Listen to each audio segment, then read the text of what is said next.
टेरू सान, सिंगापुर आ जाओ।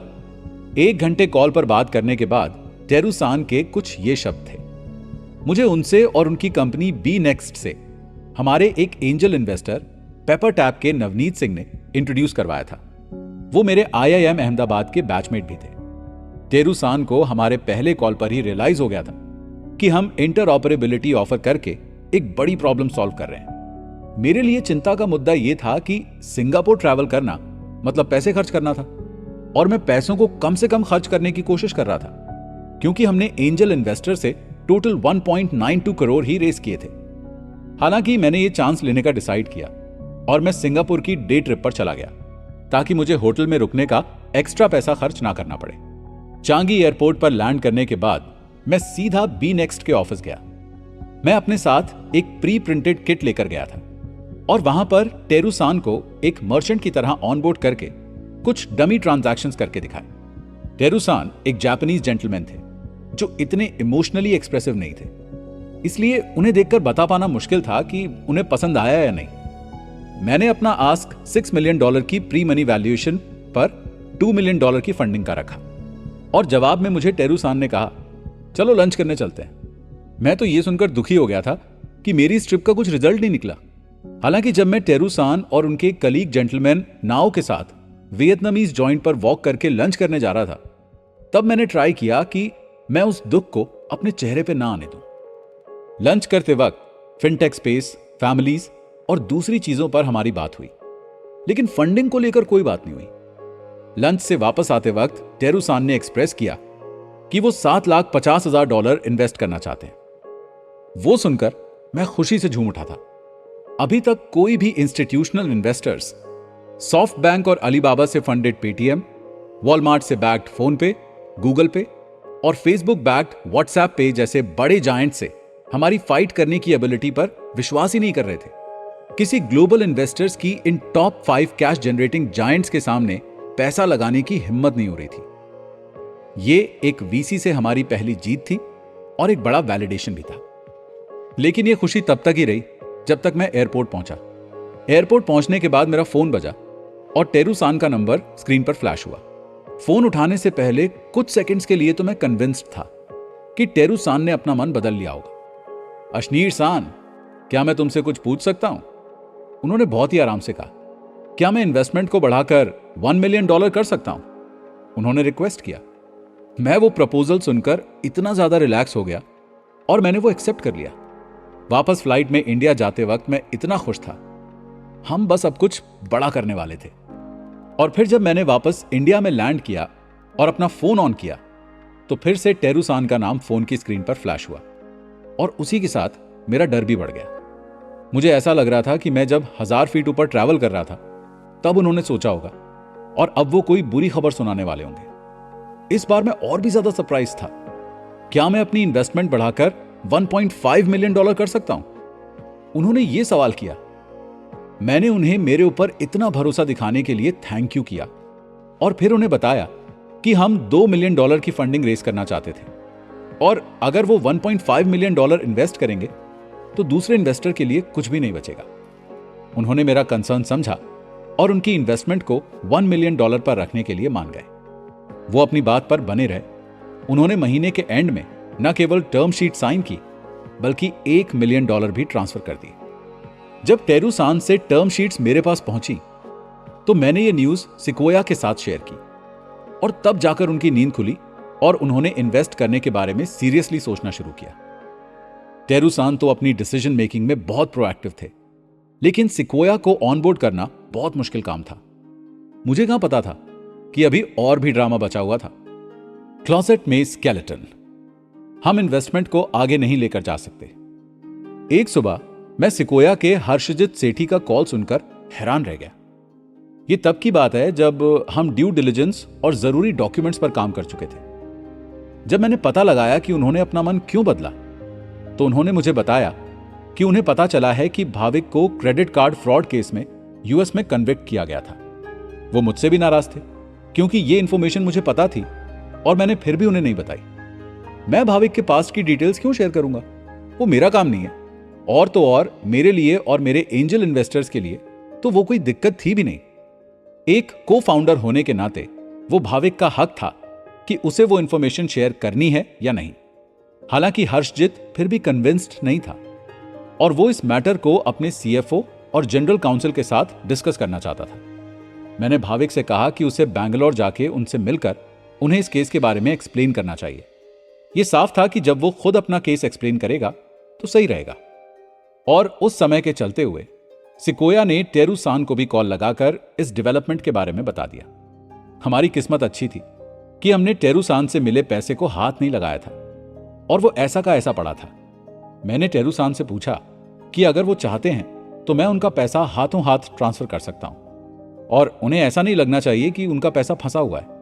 लेकिन टेरू सान को कोई चिंता नहीं थी। सिकोया और भाविक की मीटिंग से हमें कोई रिजल्ट नहीं मिला। सिकोया का फाइनल डिसीजन यही था कि वो तभी इन्वेस्ट करेंगे जब भाविक कैप टेबल से हट जाएगा। उनका नजरिया ऐसा था कि फ्यूचर कैपिटल अट्रैक्ट करना जरूरी है और रेगुलेटर से लाइसेंसेस भी लेने हैं। मैंने सिकोया को साफ कह दिया कि अगर उनका यही डिसीजन है तो उन्हें खुद भाविक को यह बात कहनी होगी। मुझे इतना पता था कि अगर भाविक एग्जिट नहीं करना चाहता होगा तो मैं उसकी साइड लेकर खड़ा रहूंगा और मुझे यह भी पता था कि इस डिसीजन का रिजल्ट यही होगा कि मुझे 1.92 करोड़ एंजल इन्वेस्टर्स को लौटाने होंगे। इन्वेस्टर्स के पैसे वापस लौटाने के लिए उस समय मेरा बैकअप प्लान था कि मैं अपना मालवीय नगर वाला घर बेच दूंगा। खैर, आखिर में सारे इन्वेस्टर्स ने 80 to 250x कैश रिटर्न्स लेकर एग्जिट किया। मैंने उन्हें उनके एग्जिट पर याद दिलाया कि उनकी इन्वेस्टमेंट शुरुआत से पूरी रिस्क फ्री थी और मैं उन्हें निराश होने का मौका देने ही नहीं वाला था। सिकोया ने मुझे पीडब्ल्यूसी के हर्षल कामदार से एक स्ट्रक्चर बनवाने के लिए कहा जिससे भाविक के शेयर्स खरीदे जा सकें। हर्षल ने ग्रोफर्स के एक्सटर्नलाइजेशन में मेरी मदद की थी और मैं उसे अच्छे से जानता था। ऑप्शन यह था कि भाविक के शेयर कुल 4 करोड़ रुपए में कुछ लोग खरीद सकते हैं। हालांकि मैंने यह डिसीजन भाविक के ऊपर छोड़ दिया था। भाविक ने सिकोया के ऑफर के साथ जाने का डिसाइड किया और फिर उसके शेयर्स बी नेक्स्ट, सिकोया और एंजल्स ने जैसे शाश्वत के पिता शाश्वत और मैंने खरीद लिए। न केवल भाविक का नाम शेयर होल्डर एग्रीमेंट से निकाल दिया गया था बल्कि उसने बोर्ड से भी रिजाइन कर दिया और फिर कंपनी में एक एक्सटर्नल कंसल्टेंट के रूप में काम करने लगा। मेरे लिए पर्सनली वो एक को फाउंडर का स्टेटस ही रखता था। वो हर बोर्ड मीटिंग में एक ऑब्जर्वर की तरह बैठता भी था। मुझे तो आज भी बुरा लगता है कि सिकोया के ऑर्डर पर उसे इतने अर्ली स्टेज पर एग्जिट करना पड़ा। इशू को रिजॉल्व कर दिया गया और फिर हम सिकोया से आने वाली फंडिंग और टेरू सान का उनके $1 मिलियन को यूज करने के फॉर्मल टेक ऑफ का इंतजार कर रहे थे। और जहां तक कि एंजल इन्वेस्टर्स की बात करें तो उनका 1.92 करोड़ लगभग कंज्यूम हो चुका था। अब मेरे सामने सिचुएशन कुछ ऐसी थी कि दिवाली के महीने वाला एम्प्लॉई सैलरी पे आउट होना बाकी था और हमारे ऑफिशियल अकाउंट में कोई पैसा नहीं था। मुझे पता था कि मुझे ही सब कुछ संभालना पड़ेगा जब तक हमारे पास पैसा ना आ जाए। इसलिए मैंने फिर माधुरी से कहा कि वो अपने पर्सनल अकाउंट में से सैलरी जितना पैसा भारत पे के अकाउंट में ट्रांसफर करें ताकि हम वो 2018 का नवंबर महीना निकाल सकें। हमें उम्मीद थी कि अगले महीने तक फंडिंग का पैसा हमारे अकाउंट्स में आ जाएगा। इसलिए $5 मिलियन की प्री मनी वैल्यूएशन और $7 मिलियन की पोस्ट मनी वैल्यूएशन पर जब वो $2 मिलियन का सीड राउंड कंप्लीट हुआ तो हमें खुशी से ज्यादा रिलीफ मिला। एक बार जब हमारे पास फंडिंग आ गई तो उसके बाद माधुरी ने कंपनी के डायरेक्टर से रिजाइन किया और मैं ऑन बोर्ड आ गया। हालांकि वो उसके बाद भी कंपनी में एक इंपॉर्टेंट रोल प्ले करती रही। भाविक के कैप टेबल से हटने के बाद मैं नहीं चाहता था कि दूसरे को फाउंडर को यह लगे कि मैं बोर्ड का कंट्रोल लेना चाहता हूं, जबकि उस समय मेरे पास एक दूसरे फाउंडर नॉमिनी को ऑन बोर्ड करने का ऑप्शन था। माधुरी के एग्जिट करने के बाद सिकोया को बोर्ड सीट मिल गई। अगर मैं अब पीछे मुड़कर देखूं तो यह एक बहुत बड़ी गलती थी क्योंकि उस समय मुझे माधुरी को फाउंडर के लिए इंडक्ट करना चाहिए था। एंटरप्रेन्योरियल जर्नी में मैंने कई लाइफ लेसन सीखे और उनमें से एक ये था कि अगर आप सही टाइम पर केपेबल इंसान को सही पोजीशन नहीं देते तो आपको बाद में दिक्कत आती है। बिजनेस के टर्म्स में हम ग्रो कर रहे थे और फिर उस साल के दिसंबर में मैंने सिकोया और बी नेक्स्ट को इन्फॉर्म किया कि मैं $10 मिलियन रेज करने का सोच रहा हूं।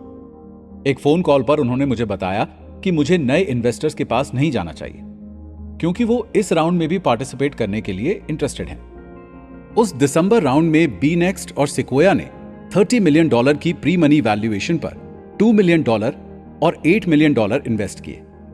मुझे कोई आइडिया नहीं था कि जल्द ही मुझे एक सरप्राइज इन्वेस्टर मिलने वाला था।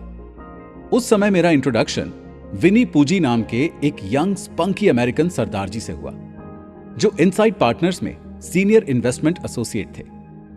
वो मेरे एक कजिन के डिस्टेंट रिलेटिव निकले और उस समय वो यूएस से इंडिया आए हुए थे।